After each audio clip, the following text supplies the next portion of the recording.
नमस्कार दोस्तों, मैं हूं आपका दोस्त आपका होस्ट आर के और आप देख रहे हैं आर के ट्रेडिंग। तारीख है दोस्तों 11 अक्टूबर 2020 और यहां पर आपके सवाल मेरे जवाब का 85 यानी 50वां एपिसोड लेकर आप लोगों के सामने हाजिर हूं। कल सैटरडे को यानी कि 10 अक्टूबर को जितने लोगों ने अपने सवाल भेजे थे इस रूल के हिसाब से आपके सवाल मेरे जवाब में, उनके सवालों को सेलेक्ट करके उसका व्यू लेकर आया हूँ। कोई भी पर्सनल बाइंग और सेलिंग की सलाह नहीं होगी, याद रखेंगे। मैं सिर्फ अपना व्यू बताऊंगा आपके उन सवालों पे और चाहूँगा कि आप अपनी भी रिसर्च एनालिसिस कर लें और अपना भी डिसीजन स्वयं लें। मैं अपना सिर्फ व्यू यहाँ पे शेयर करूँगा। तो देखेंगे जिन लोगों ने इस रूल के हिसाब से अपने सवाल भेजे हैं कौन कौन से सवाल हैं और क्या जवाब उसका हो सकता है। सही जवाब कोशिश करता हूँ मैं देने की और मिसगाइड ना हो आप लोग, इसके लिए मैं आप लोगों को चाहता हूँ कि जागरूक रहें। तो लाइक और फीडबैक जरूर करें, साथ ही शेयर करना हो अपने व्हाट्सएप ग्रुप सोशल मीडिया में तो वो भी कर सकते हैं। लाइव मार्केट में कॉल प्राप्त करने के लिए टेलीग्राम चैनल को ज्वाइन कर लीजिएगा। आप लाइव मार्केट में जब टेलीग्राम चैनल को ज्वाइन करते हैं तो आपको लाइव मार्केट में फ्री ऑफ कॉस्ट में कॉल मिलता है। टेलीग्राम चैनल का लिंक वीडियो के डिस्क्रिप्शन में मिल जाएगा। तो चलिए आपके सवाल मेरे जवाब का ये 50वां एपिसोड लेकर हाजिर हूँ और देखते हैं सबसे पहला सवाल किन का था। सबसे पहला सवाल है मुरलीधरन जी चेन्नई से पूछ रहे हैं कि I am now trading on your weekly picks and swing trading scripts. HDFC bank and IndiGo gave good returns. अच्छा, मैं जो वीकली पिक्स देता हूँ शॉर्ट टर्म ट्रेडिंग के लिए देता हूँ, स्विंग ट्रेडिंग के लिए देता हूँ, उसमें इन्होंने एचडीएफसी बैंक और इंडिगो में अच्छा पैसा बनाया, इसके लिए मुझे थैंक यू बोल रहे हैं। चलिए आपने भी पैसा बनाया, बहुत बढ़िया। I wish to trade on call option of the recommended stock if it comes to buying level. ये चाहते हैं कि ये जो कैश में प्रॉफिट बना रहे हैं ना, अब ये ऑप्शन में प्रॉफिट बनाए उसी चीज पर जो मैं कॉल देता हूँ, जो मैं वीकली पिक्स देता हूँ उसके ये कॉल ऑप्शन लेना चाहते हैं और उसमें ये पैसा बनाना चाहते हैं। मैं आपको बता दूं मुरलीधरन साहब, ये आपका अपना डिसीजन होगा। मैं ऑप्शन में ट्रेड नहीं करता, मैं आपको साफ बताता हूँ, मैं ऑप्शन में ट्रेड बिल्कुल नहीं करता, इसलिए मैं मिसगाइड भी नहीं करूंगा। अगर आप कॉल या पुट में करते हैं ट्रेड तो वो आपका अपना डिसीजन होगा।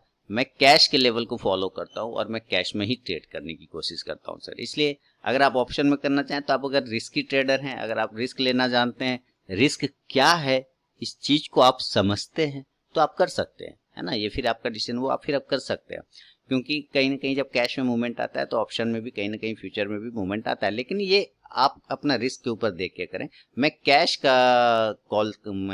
पे ऊपर ट्रेड करता हूं तो मैं कैश के ही लेवल बताता हूं, इसलिए मैं फ्यूचर भी वहां पे नहीं बोलता, मैं सिर्फ कैश का बोलता हूं। हाँ, कैश में अगर वो प्राइस ब्रेक हो रहा होता है तो फ्यूचर में, ऑप्शन नहीं, फ्यूचर में उस समय जो भी प्राइस होती है हमारी बाइंग या सेलिंग की एंट्री उसी लेवल पे बनती है। मान लेता हूँ कैश पे मैंने बोला है कि 200 को जब ब्रेक करेगा तब आपको बाय पोजीशन बनाना है, तो फ्यूचर में वो 205 चल रहा है, इधर कैश में 200 को ब्रेक कर रहा है, लेकिन फ्यूचर में उस वक्त 202 रुपए चल रहा है, 202 चल रहा है। तो हमारी जब इधर ये 200 पे हमारा एंट्री बनेगा तो उधर हमारा 202 पे एंट्री बन जाएगा।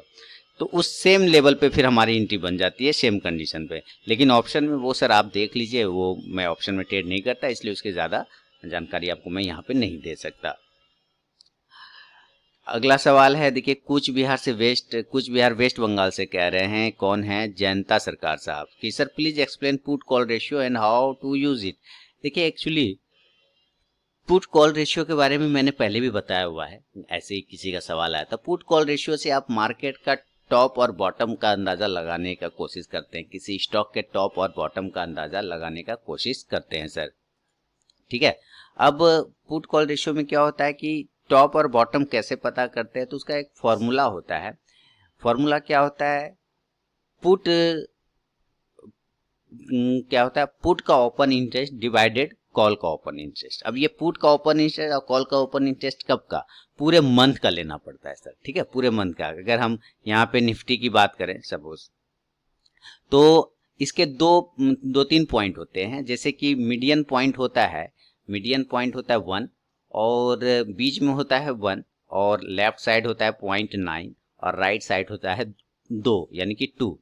अगर ये पुट का open interest divided by call का ओपन इंटरेस्ट अगर माइनस में आता है, दैट मीन्स मार्केट कहीं ना कहीं से बाउंस करने का चांस है। यानी अगर वो निगेटिव है डिवाइडेड करने के बाद तो मार्केट में कहीं ना कहीं बाउंस आने के चांस होंगे, और अगर वो पॉजिटिव है तो मार्केट में कहीं ना कहीं नीचे आने के चांस बनते हैं। तो दैट मीन्स जरूरी नहीं वो आ जाए, लेकिन एक अंदाजा लगाया जाता है और ऐसा होता भी है। अगर आप उसको चेक करते हैं तो ऐसा हो भी जाता है। अब ये कितना ऊपर हो सकता है, तो मैंने क्या कहा कि 1 जो होता है बीच का पॉइंट होता है और लेफ्ट साइड में 0.9 होता है निगेटिव, और इस तरफ होता है 2 यानी कि 2।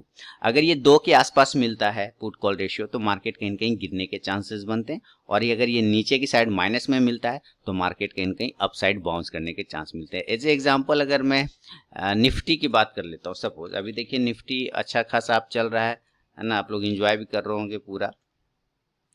तो ये है निफ्टी का डेरिवेटिव। मैं यहाँ से खोलूंगा, ऑप्शन चेन जाऊंगा और इसको आप यूज करिए इस चीज में, मतलब टॉप बॉटम का एक अंदाजा लगाने के लिए लिया जाता है इसको। ऑप्शन चेन में जाना है, ऑप्शन चेन में जाने के बाद यहाँ देखिए इधर है पुट का ओपन इंटरेस्ट, यहाँ पुट है और यहाँ ओपन इंटरेस्ट है, यहाँ कॉल है, इधर ओपन इंटरेस्ट है। पूरे मंथ का लेते हैं तो ये नीचे जाना पड़ता है, देखिए यहाँ तो टोटल ओपन इंटरेस्ट कॉल का इस तरफ है, पुट का ओपन इंटरेस्ट इधर है। तो इसका फॉर्मूला क्या है पुट कॉल रेशियो का, कैलकुलेटर ओपन करिए कि पुट का टोटल पुट का open interest divided by call का ओपन इंटरेस्ट, ये कर दिया। अब हम डिवाइड करेंगे तो हमारा क्या आ रहा है अभी का PCR, put call ratio, that means PCR. PCR क्या आ रहा है 12494, यानी कि 1.25 का आ रहा है। तो ये पॉजिटिव में आ रहा है ना, ये पॉजिटिव में आ रहा है, एकदम 2 के पास में नहीं है ना, लेकिन पॉजिटिव में है। तो मार्केट अभी ऊपर जा रहा है तो कहीं ना कहीं मार्केट में हल्का करेक्शन भी आपको देखने को मिल सकता है। अगर ये थोड़ा और ऊपर चढ़ता है तो मार्केट में थोड़ा करेक्शन आपको आता हुआ नीचे की साइड में मिल सकता है। इसी तरह आप किसी भी स्टॉक्स का भी आप लगा सकते हैं, किसी भी स्टॉक्स का भी आप चेक कर सकते हैं कि पुट कॉल रेशियो आप कैसे उसको निकालेंगे। तो इस तरह से उसको यूज किया जाता है। जैन साहब, उम्मीद करता हूँ समझ में आ गया होगा और अपना फीडबैक जरूर दीजिएगा कमेंट सेक्शन में। अगला सवाल किनका है, सूरज जी बीकानेर राजस्थान से कह रहे हैं भारतीय एयरटेल को 436 पे लिया है एक सप्ताह के लिए। अच्छा लिया हुआ है इन्होंने, नीचे चल रहा है, एसएल एंड टारगेट बताया। सर भारतीय एयरटेल पे आपने 436 पे लिया है, तो सर भारतीय एयरटेल में मेरा व्यू पॉजिटिव है भारतीय एयरटेल पे, क्योंकि भारतीय एयरटेल जिस जगह पे खड़ा है, मैं पहले भी बोल रहा था कि भारतीय एयरटेल यहाँ से बार बार ऊपर की साइड में बार बार चला जा रहा है ना, तो आपको थोड़ा सा वेट कर लीजिए भारतीय एयरटेल में। अभी 425 के आसपास का इसका एक प्राइस चल रहा है, भारतीय एयरटेल का प्राइस कितने का चल रहा है 425 का चल रहा है, और आपने लिया हुआ भी है 436 का, 10 पॉइंट नीचे। स्टॉप लॉस जो इसका लगाएगा वो सर 410 रुपए का लगेगा, और एक बार अगर ये 444 440 ब्रेक करता है तो सर एक अच्छा मूवमेंट मिलेगा और बड़ा मूवमेंट मिलेगा। तो अगर 410 तक का अगर स्टॉप लॉस लगाना रहे तो वेट कर लीजिए लगा के, मेरे ख्याल से एक मूवमेंट मिलना चाहिए इसमें। और इमरान साहब रामपुर यूपी से कह रहे हैं कि आर के सर मेरे पास होल्डिंग में आईडीएफसी बैंक है, टाटा पावर है, अडानी इंटरप्राइजेज है, अपोलो टायर, बंधन बैंक, ये 4 स्टॉक है। क्या मुझे बने रहना चाहिए? सर आपने किस प्राइस पे लिया, वो प्राइस अगर लिखते तो मैं ज्यादा बेहतर तरीके से बता पाता, है ना। अब मुझे ये नहीं पता अभी आपने अभी लिया है कि अभी आपने 20 दिन पहले लिया है कि आपने 1 महीना पहले लिया है, आपने साल भर पहले लिया है ना, ये मुझे बिल्कुल आइडिया नहीं लग रहा है ना। अब मैं ऐसे ही बोल दूं कि मैं निफ्टी का सारे स्टॉक खरीद लूं और क्या मुझे इसमें रहना चाहिए, ये पता नहीं है ना। आपका एक प्राइस आता है, एक प्राइस जब तक आप बताएंगे नहीं तो कैसे आपके लिए वो प्राइस सस्ता था अभी के हिसाब से या महंगा था, ये मैं कैसे जान पाऊंगा। वो प्राइस आप लिखते तो मैं ज़्यादा बेहतर बता पाता। ऐसे एक आइडिया की बात करते हैं तो मैंने आइडिया कंपनी नहीं बल्कि एक अपना व्यू की बताता हूँ। तो आईडीएफसी बैंक अगर लॉन्ग टर्म के लिए रखना चाहें तो आप रख सकते हैं लॉन्ग टर्म। अब लॉन्ग टर्म दैट मीन्स 6 महीना साल भर नहीं, थोड़ा लंबा टाइम होता है, 3 से 5 साल होता है। अपोलो टायर आने वाले समय में मूवमेंट करेगा, अभी मूवमेंट कर भी रहा है, अप साइड के साइड में है। अडानी इंटरप्राइजेस अच्छी जगह पे खड़ा है, थोड़ा सा करेक्शन मिल सकता है आने वाले टाइम में। अडानी इंटरप्राइज मैंने 310 पे दिया था 330 के टारगेट के लिए, वो टारगेट भी डन हो गया था। बंधन बैंक में भी ब्रेकआउट आता हुआ दिख रहा है, तो बंधन बैंक में भी वेट कर सकते हैं आप। बाकी आपने अगर प्राइस लिख देते हैं इमरान साहब तो बड़ी मेहरबानी होती मेरे ऊपर, ताकि मैं समझ पाता। बाकी अगर अगली बार आप भेजेंगे तो प्राइस के साथ भेजिएगा तो अच्छा रहेगा। प्रकाश जी महाराष्ट्र लिख रहे हैं कि हिंदुस्तान यूनिलीवर को 2160 पे लिया है। सर वेट कर लीजिए, हिंदुस्तान यूनिलीवर में 8 अक्टूबर 2020 को लिया है। मैंने तो उसको 2050 या 60 के आसपास बोला था उसको लेने के लिए हिंद यूनिलीवर के, क्योंकि वो बार बार गिरे जा रहा था और नीचे की साइड में, और वहीं से एक बॉक्स, अगर आप मेरे हैवी वेट स्टॉक एनालिसिस को देखते हैं तो उसको मैंने एक 2060 2100 के ऊपर ये सब बाइंग बोला था, है, और अपने 2160 पे पकड़ा, बिल्कुल पीक पे जाके पकड़ लिया है। अब वहां पे आपको पकड़ना एक्चुअली नहीं था, पकड़ना था 2200 के ऊपर, पकड़ना था आपको 2200 के ऊपर, 2250 से लेके 2300 के टारगेट के लिए, या तो आपको 2100 पे पकड़ना था, लेकिन आपने बीच में पकड़ा है। खैर ठीक है, इस कंडीशन में स्टॉप लॉस थोड़ा सा बड़ा हो गया सर, स्टॉप लॉस 60 पॉइंट का आता है, 2100 का स्टॉप लॉस लगाना पड़ेगा। ठीक है, टारगेट 2250 से लेके 2300 तक भी जा सकता है अगर एक बार ये 2200 को क्रॉस करता है तो। सतीश प्रसाद साहब भागलपुर से कह रहे हैं, अच्छा ये तो हमारे ही शहर के लग रहे कि 100, शायद हमारे ही शहर के हैं सर या कहीं और भी भागलपुर है, मुझे आइडिया नहीं इस बारे में। 100 क्वांटिटी वेदांता का लिया है 127 पे, 50 विप्रो को लिया है 357 पे। सर विप्रो 290 के ऊपर ही मैंने बाय दिया था, 310 से लेके 330 के टारगेट के लिए विप्रो को, तो विप्रो का वो टारगेट वारगेट तो सब डन हो गया, और उसमें कोई खबर है वो बाय बैक वाला, उसके वजह से विप्रो भागा जा रहा है। वेदांता में थोड़ा सा एक प्रॉब्लम आता हुआ दिख सकता है आने वाले समय में। वेदांता का हम लोग चार्ट देखेंगे, यहाँ पे आपने 127 पे लिया वेदांता ना, 127 पे लिया है, तो देखिए वेदांता आपने लिया ठीक जगह पे, खराबी तो नहीं लग रही, लेकिन याद रखिए 110 के नीचे इसको जाना भी नहीं चाहिए। अगर 110 के नीचे चला जाता है सर तो रिक्वेस्ट करूंगा कि आप वहां से फिर निकल जाइएगा। हाँ, अगर ये 130 को ऊपर ब्रेक कर देता है तो फिर आप वेट कर लीजिएगा, आपको 140 से 50 तक के भी टारगेट आपको मिल सकता है वेदांता में।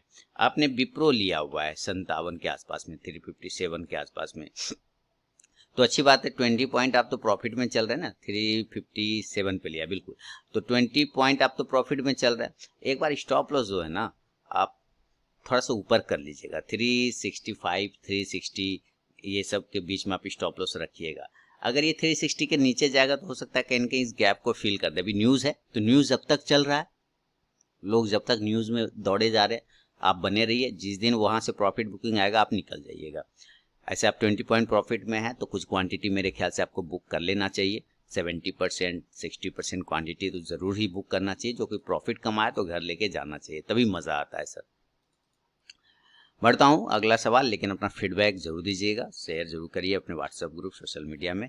धर्मेंद्र जी भिलाई छत्तीसगढ़ से लिख रहे, क्या है इनका सवाल? इनका सवाल है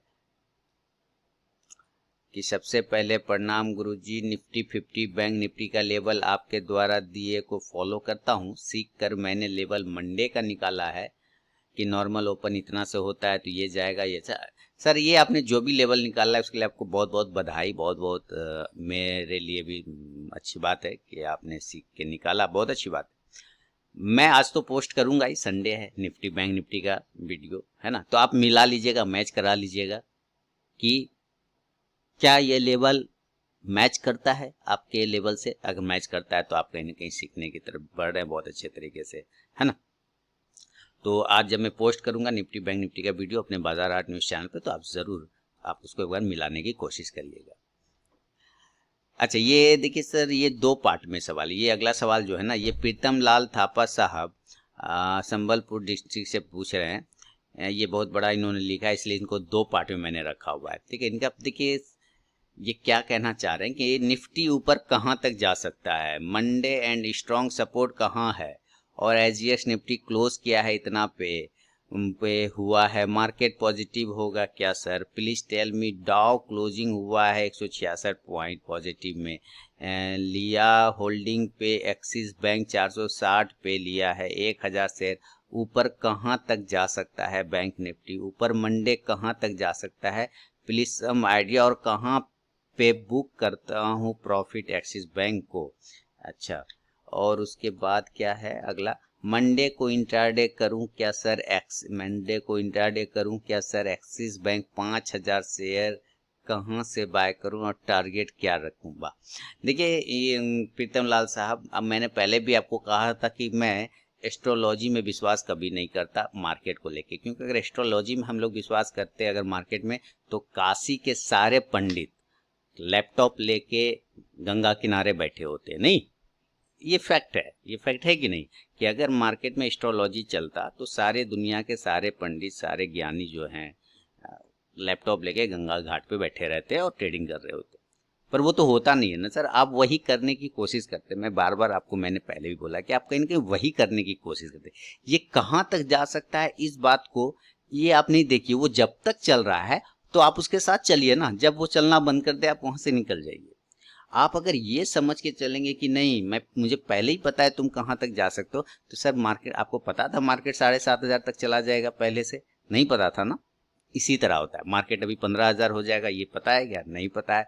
बस हमें ये देखना होता है कि मार्केट जिस तरफ चल रहा है हमें बिल्कुल उसके साथ साथ चलने जाए, उसके साथ रगड़ा नहीं करना है, मैंने अपोजिट नहीं बैठना है। आपने डाउ देख लिया, एसजीएक्स देख लिया, सब देख लिया, सर अच्छी बात है, आपने बहुत अच्छा काम किया। एक्सिस बैंक 460 के ऊपर वो पॉजिटिव होता है और आपने 460 के ऊपर ही एक्सिस बैंक लिया। 440 के बाद एक्सिस बैंक 460 होता है, उसका जो लेवल है, मुझे चूंकि याद है, मैं करता रहता हूँ तो मुझे याद है। देखिए 460 के ऊपर वो पॉजिटिव, मैंने पहले ही कहा कि वो 460 के ऊपर वो पॉजिटिव होता है। इसका जो स्टॉप लॉस है ना, वो 460 रुपए का ही लगाना पड़ेगा। जो प्राइस आपने बाय किया है वही प्राइस पे आपको अपना स्टॉप लॉस मेंटेन करना है। तो ये ऊपर 480 तक चांसेस बनते हैं जाने के। अगर ये 470 ब्रेक करता है, 470 ब्रेक करता है, तो 480 तक जा सकता है, ठीक है। और मूवमेंट, चूंकि अभी बैंकिंग सेक्टर में न्यूज़ है, लोन मोरेटोरियम वाला जो है वो सरकार ने कहा कि भाई जो ब्याज पे ब्याज आप लोग ले रहे थे, अब वो ब्याज मैं पे करूंगा। तो ये तो एक अच्छी बात है, एक अच्छी खबर है। तो इसके वजह से हो सकता है बैंकिंग में थोड़ा सा और आपको भी मूवमेंट दिखेगा, बाकी फाइनेंस कंपनियों में भी मूवमेंट आता हुआ दिख सकता है। ये चीज़ें जहां तक चार्ट देख के लग रहा है। दूसरी बात कि आपने लिया हुआ तो 460 का स्टॉप लॉस लगाइए। 5,000 क्वांटिटी आप बाय करते हैं या 10,000 क्वांटिटी बाय करते हैं, क्वांटिटी आपके ऊपर है। 460 इसका इंपॉर्टेंट लेवल है, 460 के नीचे निगेटिव हो जाएगा, 460 के ऊपर पॉजिटिव होता है, याद रखिएगा। तो अगर ये मंडे के दिन 470 के ऊपर निकलता है, 480 तक का टारगेट दे सकता है आपको, वहां पे एक बार प्रॉफिट बुक करना जरूर चाहिए। क्योंकि जिस तरह की रैली आ रही है तो हो सकता है कहीं ना कहीं एक रेजिस्टेंस लेगा 485-86 के पास, और वहां से वो रिजेक्शन दिखा सकता है थोड़ा सा। तो आपको एक बार वहां पे प्रॉफिट बुक जरूर करना चाहिए सर, और स्टॉप लॉस 460 का ही रखना होगा। अगला सवाल चिरंजीत जी कोलकाता से लिख रहे हैं कि बजाज फाइनेंस 3,660 पे लिया है 30 क्वांटिटी, और मुथूट फाइनेंस 1,210 पे लिया है। देखिए बजाज फाइनेंस का प्रॉब्लम क्या है ना, 3,500 के ऊपर पॉजिटिव, 3,500 के नीचे निगेटिव। इसका सीधा फंडा नाम बांध लीजिए। 3,500 के ऊपर वो जाएगा, वो आपको मूवमेंट करेगा पॉजिटिव साइड। 3,500 के नीचे आएगा, निकलना पड़ेगा क्योंकि वो निगेटिव हो जाएगा। और अगर आप चार्ट देखते हैं इसका, तो वो 3,500 के नीचे ही बजाज फाइनेंस कहीं ना कहीं आता हुआ आपको दिख रहा होगा, है ना, बिल्कुल 3,300 पे। 3,500 अगर एक लाइन ड्रॉ कर लेते हैं हम लोग, तो क्या कहते हैं कि 3,500 के ऊपर जब जाएगा पॉजिटिव, 3,500 के नीचे आता है तो निगेटिव। तो आपको याद रखिएगा, चूंकि आपने 3,600 पे लिया हुआ है ना, 3,600 के आसपास लिया, देखिए 3,660 पे लिया आपने, बिल्कुल टॉप पे पकड़ा यहाँ कहीं, है ना, 3,660, और वहीं से वो गिर रहा है। तो दिक्कत क्या है, अब आपको स्टॉप लॉस बड़ा है इस कंडीशन में। आपको स्टॉप लॉस 3,250 के आसपास का आ रहा है, 3,250 के आसपास का आ रहा है। तो इतना बड़ा अगर स्टॉप लॉस आप ले सकते हैं तभी आप उसमें वेट करें, अदरवाइज फिर निकलना चाहिए। और Muthoot finance, sir Muthoot finance में तो मेरा टारगेट भी आ गया है सर, मुथूट फाइनेंस में पता है ना, मुथूट फाइनेंस में 1,200 तक का एक टारगेट दिया था, 1,200 का टारगेट भी डन हो गया। तो अब हमारा नया पोजीशन अभी तो नहीं बनेगा, जब तक कि वो 1,200 के ऊपर क्लोज नहीं करे तब तक नहीं बनेगा। मैंने कहाँ पे दिया था, 1300 से 1,160 पे दिया था, याद रखिए। आप देखा होगा आपने short term call Telegram channel पे, तो 1,160 पे दिया था, 1,200 का टारगेट वो डन हो गया, और आपने फिर वहीं पे पकड़ा 1,210 के पास। तो ये फिर से प्रॉब्लम हो गई, जब तक अभी इस लाइन को क्रॉस नहीं करेगा इसमें मूवमेंट ही नहीं आएगा चिरंजीत साहब। एक्चुअली ये जहां से रिवर्सल होता है आप वहीं से पकड़ रहे हैं। स्टॉप लॉस 1,120 रुपए का इस कंडीशन में फिलहाल दिख रहा है, अगर 1,120 काटेगा तो और भी नीचे चला जाएगा। अगला सवाल है, अचल साहब मुंबई से लिख रहे हैं कि what price buy Tata motors 169 rupees I bought power grid, SAIL को 35 रुपये 75 पैसे पे, 366 पे अडानी पोर्ट को लिया है, 584 में HDFC लाइफ को लिया। अच्छा ये सारे हैं, और ये टाटा मोटर्स के प्राइस पूछते हैं कि क्या प्राइस होना चाहिए बाय का। सर बाय का प्राइस तो टाटा मोटर्स ने पहले भी मैं रिकमेंड किया था, आप शायद मेरे नए व्यूवर हैं इसीलिए मैं भी हो सकता है लेट हो गए। टाटा मोटर्स को मैंने जब रिवर्सल हो रहा था ना, तभी मैंने टाटा मोटर्स के बारे में बताया हुआ था कि आप यहाँ से स्टॉक्स को पकड़िए। लेकिन अभी फिलहाल टाटा मोटर्स को अगर बाय करेंगे तो 146 के ऊपर बाय करेंगे तो ज़्यादा से ज़्यादा 150 और 160 की तरफ जाने की कोशिश करेगा। लेकिन याद रखिए 145 के पहले आपको हाथ नहीं लगाना है। हाँ, अगर ये 120 के आसपास मिलता है टाटा मोटर्स और वहाँ से फिर एक रिवर्सल होता है, तब फिर वो जगह भी बहुत अच्छा है बाय करने का। आपने एक स्टॉक्स लिया है ये पावर ग्रिड, तो पावर ग्रिड पे देखना पड़ेगा, ये अभी गवर्नमेंट कंपनी, इस वजह से थोड़ा सा दिक्कत है। 169 पे आपने लिया है और पावर ग्रिड बिल्कुल अपना लेवल के आसपास कहीं 56 के आसपास में चलता हुआ दिख रहा होगा। तो स्टॉप लॉस 150 का लगाना होगा सर, क्योंकि जब तक ये 170 ब्रेक नहीं करेगा, जिस प्राइस पे आपने लिया है 170 को जब तक ब्रेक नहीं करेगा, वो ऊपर चांसेस कम है जाने के। सेल यानी कि स्टील अथॉरिटी ऑफ इंडिया को आपने लिया है, तो सेल का आपका जो है 37 को ब्रेक करना पड़ेगा सेल को, तब जाके एक बार 40 की तरफ जा सकता है। लेकिन इस कंडीशन में जो आपको सेल में स्टॉप लॉस लगाना होगा वो 32 का लेकर चलना होगा। अडानी पोर्ट आपने सही जगह लिया है, 366 ही है उसका लेवल वो है, लेकिन इस कंडीशन में स्टॉप लॉस 340 रुपए का बनता है। तो आप 340 का अगर स्टॉप लॉस मेंटेन कर सकते हैं तो एक ब्रेकआउट वापस से 365 ब्रेक करे तो फिर बने रहिएगा, 400 तक के भी टारगेट दिखा सकता है ये। HDFC लाइफ, तो HDFC लाइफ कितने दिनों के लिए लिया? मेरे ख्याल से लंबे समय के लिए लिया हो तो अच्छी बात है। 584 पे आपने लिया, 575 चल रहा है। स्टॉप लॉस लगाना होगा 560 रुपए के आसपास का, 560 का स्टॉप लॉस। अगर वो ब्रेक करता है तो निकल जाइएगा सर, अदरवाइज वो 545 तक भी नीचे जा सकता है। तो ये चीजें मैंने आपको इसके सारे लेवल बता दिए। बाकी आपने लिखा प्लीज सजेस्ट में 5 स्क्रिप्ट, इसका मतलब पक्का आप मेरे नए व्यूअर हैं। वो करता ही रहता हूँ सर, मैंने परसों रात में भी किया था, थर्सडे को रात में भी कुछ स्क्रिप्ट किया था, मेरे व्यूअर बताएंगे। और वो जो स्क्रिप्ट था वो स्क्रिप्ट में था Bata India, PEL, Havells, escort, Cipla और फार्मा, और बाकायदा उसके लेवल भी मैंने दिए हुए थे। अगर आपने नहीं देखा है वीडियो तो देखिएगा, स्विंग ट्रेडिंग स्टॉक के नाम से एक वीडियो आपको मिलेगा। बाकी बाजार हाट न्यूज़ पे भी मैं देता रहता हूँ, जो वो चैनल है मेरा दूसरा चैनल, वहाँ भी मैं कंटिन्यू देता रहता हूँ। तो आप देखते रहिए, फॉलो करते रहिए। साथ ही टेलीग्राम चैनल पे भी लिंक मिल जाता है वीडियो का, तो आप टेलीग्राम चैनल पे भी ज्वाइन कर सकते हैं। अच्छा, अगला सवाल किनका है? अशोक शालुंके साहब पुणे महाराष्ट्र से लिख रहे हैं कि इनके पास एस्कॉर्ट के 25 शेयर है, बाइंग प्राइस 1278 है एस्कॉर्ट का। अच्छी बात है सर, 1278 रुपये खरीदा है। मन्नापुरम फाइनेंस के 50 शेयर है 160 पे, ठीक है, शॉर्ट टर्म ट्रेडिंग के लिए। SL और टारगेट क्या होगा? 1278 पे आपने एस्कॉर्ट लिया यार, कहाँ चल रहा है 12 एस्कॉर्ट? 1220 के आसपास चल रहा है। नहीं तो आपने तो इसमें तो लॉस में फिलहाल आप निकले नहीं, ये 1320-25 के ऊपर गया था। स्टॉप लॉस यही है सर, 1200 रुपये का एस्कॉर्ट में। अगर उसके नीचे निकलेगा तो धड़ाम से 1150 से 1100 चला जाएगा, याद रखिएगा एस्कॉर्ट पे, है ना। और मन्नापुरम फाइनेंस में वेट करिए, मन्नापुरम फाइनेंस मैंने पोजिशनल कॉल भी दिया हुआ है, उसमें आप वेट करिए। 170 अभी जो प्राइस चला वो 165 के आसपास का है, और आपने 160 पे लिया तो इसमें था प्रॉफिट में, तो मैनेज हो गया उधर एस्कॉर्ट का इधर से मामला। लेकिन 172 को अगर एक बार मन्नापुरम फाइनेंस ब्रेक करता है अप साइड में ना, तब एक अच्छा मूवमेंट 180 तक आपको दिखाई देगा। स्टॉप लॉस 160 का लगा के चलिए, उसमें कोई टेंशन वाली बात ऐसे फिलहाल नहीं है। फीडबैक, लाइक, कमेंट, शेयर जरूर करें। अगला सवाल लेकर हाजिर हूँ। अहमदाबाद गुजरात से प्रशांत चौहान साहब कह रहे हैं कि Bajaj Finance, Wipro, Hero Moto swing trading target. Sir Bajaj Finance, Wipro, Hero Moto swing trading target, आप सर पहले प्राइस तो बताइए, किस प्राइस पे आपने लिया है सर? ऐसे मैं कैसे बता दूं स्विंग टारगेट? आपने किस प्राइस पे लिया है? आप कोई प्राइस बताएंगे तभी तो सर, कि कहीं से भी किसी का भी टारगेट कैसे बता सकता हूँ। बजाज फाइनेंस मेरे लिए तो अभी बाइंग ही नहीं है। बजाज फाइनेंस मैं अभी साफ बताऊँ, मेरे लिए तो बाइंग ही नहीं है। बाइंग तो मेरा 3500 के, हाँ 3500 के ऊपर आता है, उसके पहले तो अभी मेरा बाइंग ही नहीं बनेगा, तो मैं स्विंग कहाँ से समझूंगा। इसलिए आपको प्राइस अपना लिखना पड़ेगा सर तभी। रही बात विप्रो का, विप्रो 290 के ऊपर ही दिया था विप्रो में, अब वो 360 के आसपास 70 के पास चल रहा है विप्रो, तो उसका तो टारगेट मैं ऐसे ही देख रहा हूँ कि आ चुका है, तो उसका भी काम खत्म हो गया। आप अपना प्राइस अगर प्रशांत साहब लिखते ना तो मेरे ऊपर थोड़ी मेहरबानी हो जाती, है ना। मैं उतना एक्चुअली समझदार नहीं हूँ, इस वजह से क्या है ना कि मैं नहीं समझ पाता हूँ कि लोगों ने किस प्राइस पे लिया है।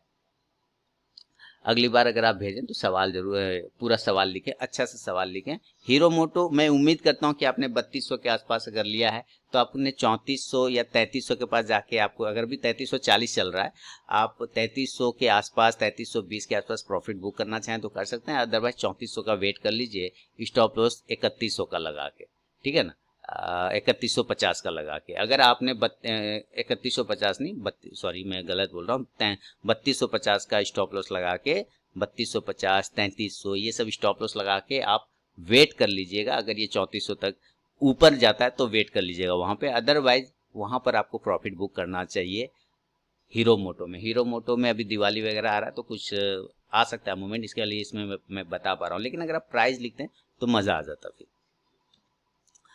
अभिषेक बनर्जी साहब कोलकाता से लिख रहे हैं कि स्टार फार्मा को 102 साल के लिए ले रहा है। सर स्ट्राइड फार्मा को 1 से 2 साल के लिए लेना चाह रहा है। सवाल उठता है यहाँ पे कि स्टॉक खराब नहीं है, लेकिन अपने आप से आपको पूछना है। मैं आपसे पूछूंगा कि आप ओरो फार्मा को क्यों नहीं लेना चाहते, मैं आपसे पूछूंगा आप डिवीज लैब को क्यों नहीं लेना चाहते, मैं आपसे पूछूंगा डॉक्टर रेड्डीज क्यों नहीं लेना चाहते, मैं आपसे ये भी पूछूंगा कि आप सन फार्मा क्यों नहीं लेना चाहते।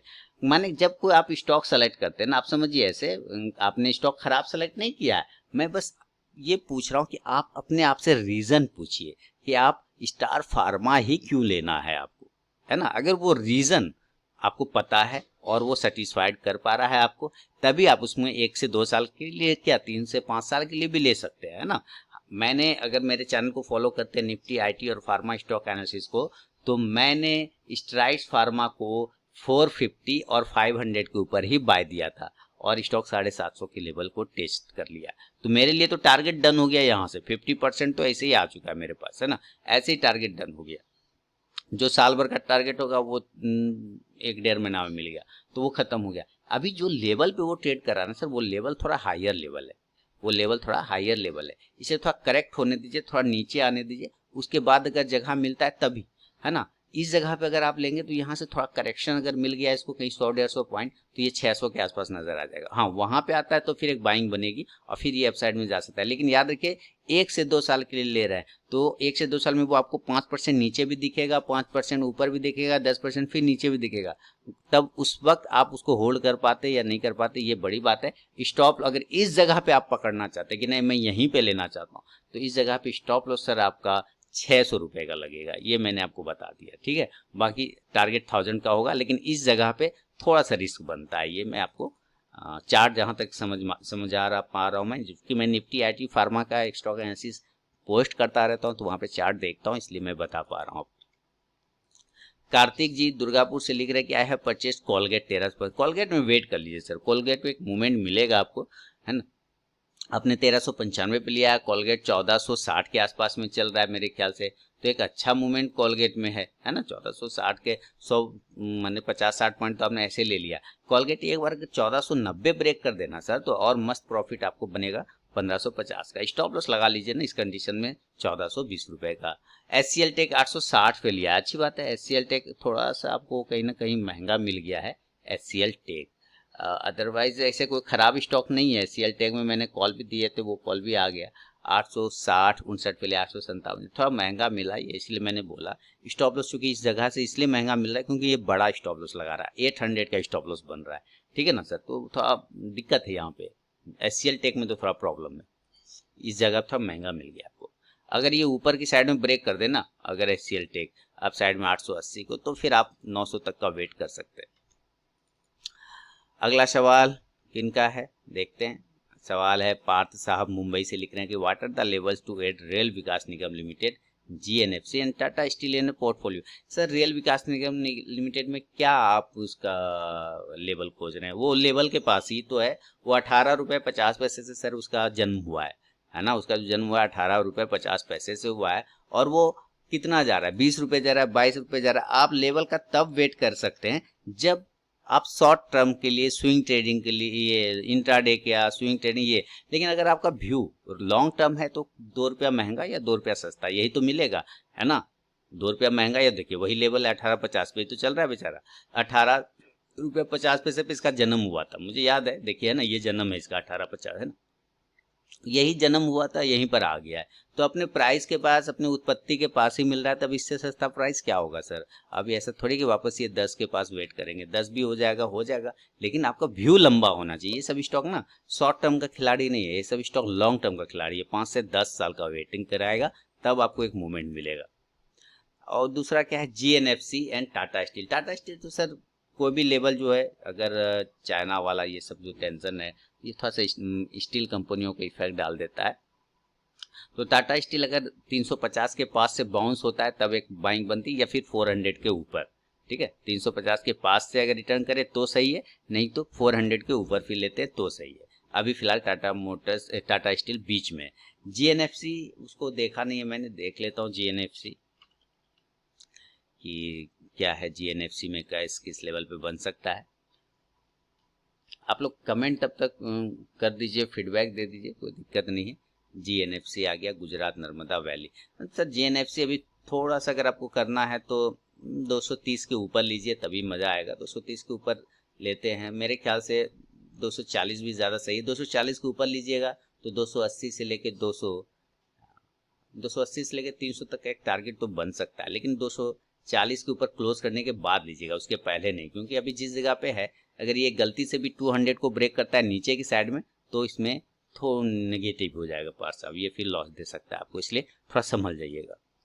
अगला सवाल है अमोल बोमवाले साहब नासिक महाराष्ट्र से कि राइट इशू क्या होता है, बायबैक क्या होता है, और BTST के बारे में जो नए रूल है वो। सर BTST जो नए रूल आए हैं उसको मैं एक्चुअली BTST करता नहीं हूँ, तो मैं उसमें ज़्यादा दिमाग नहीं लगा। तो मैं एक ही बात जानता हूँ, जैसे आज खरीदते थे कल बेच देते थे, अब वो हम लोग नहीं कर पाएंगे इतना शॉर्ट में, तो मैं यही जानता हूँ। दूसरी बात क्या है कि राइट इशू और बायबैक। बायबैक क्या होता है, नाम में लिखा है बाय और बैक, मतलब अपने ही शेयर को कंपनी खरीदती है आपसे। आपके पास उसके शेयर है ना, तो वो कहता है मुझे वापस कर दो, मैं तुमको इसके बदले इतना प्राइस दूंगा। जैसे कि अभी विप्रो में बायबैक का ऑफर आया, तो विप्रो में कंपनियां क्या बोल रही कि भाई तुम्हारे पास शेयर है तो मुझे वापस कर दो, मैं इतना पे दूंगा। तो उसका कहते हैं बायबैक। अपनी ही कंपनियों को, अपनी ही शेयर को कंपनी जब आपसे खरीदती है तो उसको बायबैक कहते हैं। अब है कि राइट इशू क्या है। राइट इशू सर, कोई भी लिस्टेड कंपनी, ठीक है, कोई भी लिस्टेड कंपनी जो पहले से कंपनी होती है ना, अपना जब नया इशू जारी करती है, शेयर जारी करती है, तो वो सबसे पहले किसको वैल्यू करती है, सबसे पहले अपने जो पुराना शेयर होल्डर है ना, उसको वो पहले प्रेफरेंस देती है ना, कि भाई आप खरीद लीजिए। और उसके तहत तो उसके में जो होता है ना, ईस्टू मैंने अनुपात, रेशियो के अनुपात में चलता है। जैसे कि आपके पास इतना शेयर है, 1000 शेयर है, तो 1000 शेयर के बदले आप नया शेयर खरीदिए तो इतना, उसका प्राइस में थोड़ा सा फ्लक्चुएशन होता है।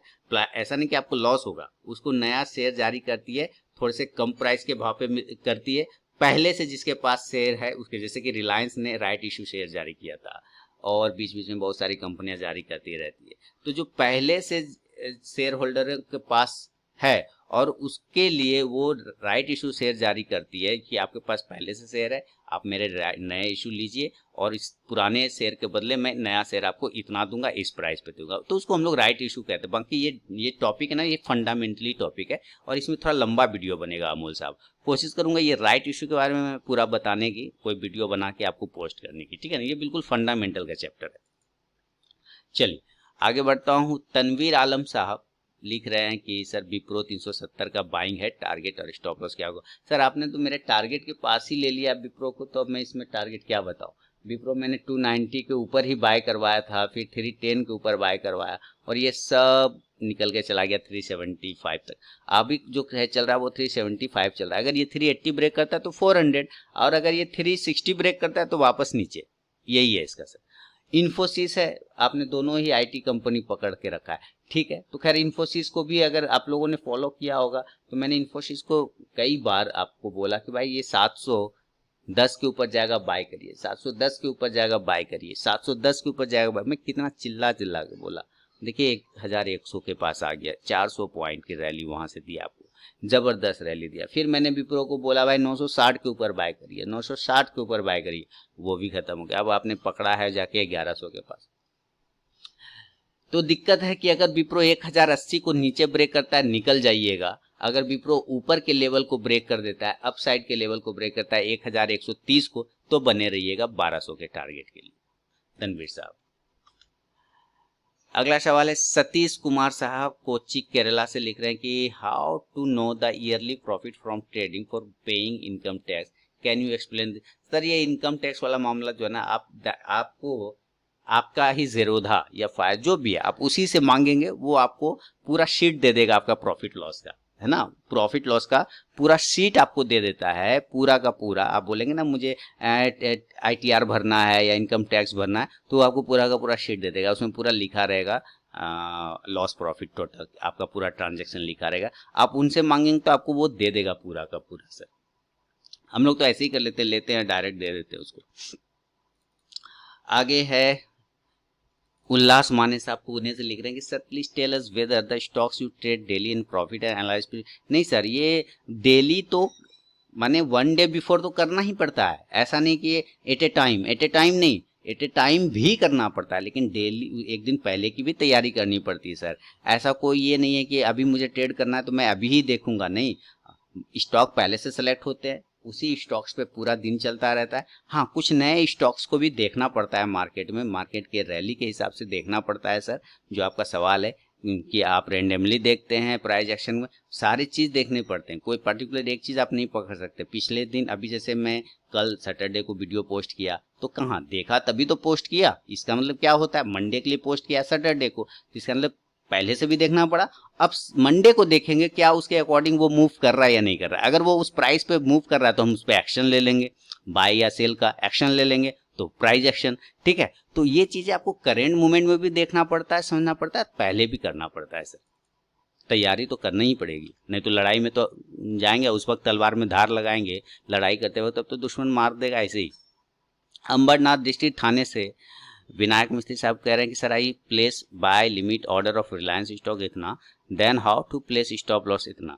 तो ये इनको ऑर्डर नहीं लगाना आ रहा है एक्चुअली विनायक साहब को। तो सर मैं अपने चैनल पे ले जाऊंगा, और यहाँ पे देखिएगा प्लेलिस्ट पे आएंगे, आरके ट्रेडिंग चैनल के प्लेलिस्ट में आइए, यहाँ पे एक ट्रेडिंग टर्मिनल के नाम से प्लेलिस्ट मिलेगा सर। ट्रेडिंग टर्मिनल देखिए, यहाँ ट्रेडिंग टर्मिनल है ना, इसके व्यू फुल प्लेलिस्ट पे क्लिक करना है। कैसे आपको ऑर्डर लगाना है, stop limit order, SL order, ये सारे कैसे ऑर्डर लगाने हैं, मैंने यहाँ पे वीडियो बना रखा है sir. What is cover order and bracket order, how we can put SL and SL market order in Fyers, how we can put order in Zerodha, ये सारे मैंने वीडियो बना रखे हैं। आप इस सब वीडियो को देखेंगे ना, आपका कंफ्यूजन पूरा दूर हो जाएगा, लाइव दिखाया करके मैंने वहां पे, ठीक है सर। चलिए अगला सवाल परमिंदर कुमार फरीदाबाद से, और ये शायद अंतिम सवाल होगा, और लाइक फीडबैक जरूर कर दिए। परमिंदर साहब कह रहे हैं कि रेमंड को इन्होंने 312 पे लिया है, NTPC को 91 पे लिया है, और ये लिख रहे हैं कि आपका सवाल जवाब वाला वीडियो एवरी वीक देखता हूँ, it's really informative, thank you sir. 85 episode हो गया, 85 वीक से 85 सप्ताह से ये कंटिन्यू चलता चला आ रहा है सर, इसके लिए आप लोगों का बहुत बहुत धन्यवाद।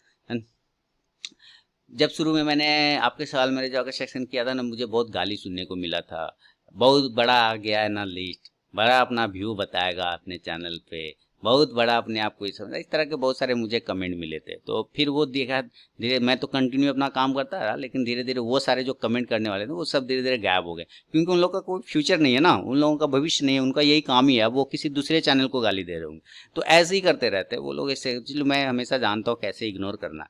चलिए रेमंड को 312 पे लिया सर, रेमंड 300 के ऊपर ही पॉजिटिव होता है, लेकिन वो अभी गड़बड़ हो गया, नीचे आ गया। लेकिन मैं चाहूँगा जो मैं अपना व्यू बता पा रहा हूँ रेमंड में, कि वो आप एक स्टॉप लॉस लगा लीजिए रेमंड 280 का स्टॉप लॉस लगा के थोड़ा सा वेट करिए। अगर एक बार 300 ब्रेक कर जाए रेमंड तो मस्त प्रॉफिट बनेगा।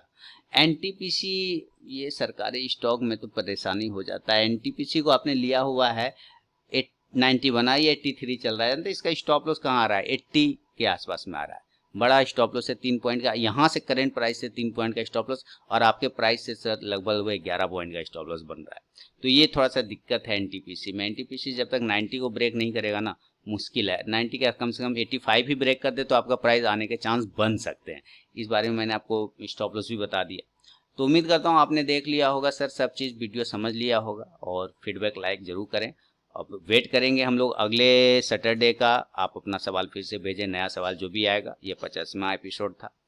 तो लाइक फीडबैक कमेंट जरूर कीजिए। लाइव मार्केट में कॉल प्राप्त करने के लिए टेलीग्राम चैनल को भी ज्वाइन कर लीजिए। तो मिलता हूँ नेक्स्ट वीडियो में दोस्तों, तब तक के लिए बहुत बहुत धन्यवाद। चलिए।